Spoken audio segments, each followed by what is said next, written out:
commence en 1963. Garry Kasparov naît à Bakou, en Azerbaïdjan. Père azéri, Kim Weinstein. Mère arménienne, Klara Kasparyan. Un cocktail explosif de deux minorités bouillonnantes. Les parents sont ingénieurs, leur vie modeste. Dans le petit appartement, l'échiquier remplace la télévision. Tous les soirs, les parents jouent et s'affrontent pendant des heures. Discrètement, Garry les observe. Il a 5 ans et personne ne l'a encore vu toucher une pièce. Mais un matin...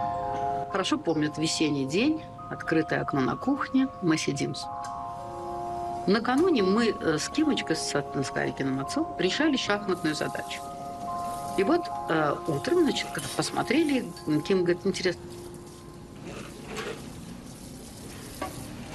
не ферзя, а коня вместо пешки. То есть это... Он на него посмотрел, говорит, а ты что, шахматы знаешь? Мы его не учили шахматам совершенно. Он говорит, ну я знаю, как надо поставить мат. Nous sommes alors en pleine guerre froide. Les États-Unis de Nixon et l'URSS de Brejnev se méprisent et soignent leur propagande. Quand Hollywood affiche ses vedettes de cinéma, symbole du divertissement, Moscou riposte par une armada de champions d'échecs, comme l'expression d'une intelligence supérieure. Bien décidé à faire aussi du petit Garry un champion, ses parents l'inscrivent au cercle d'échecs de Bakou. Rapidement, sa mémoire et sa rigueur éblouissent les professeurs.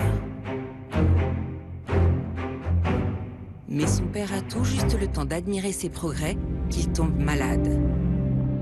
Kim Weinstein interdit à son fils de le voir diminuer à l'hôpital. Quelques mois plus tard, il meurt d'un cancer du poumon. Garry n'a que 7 ans.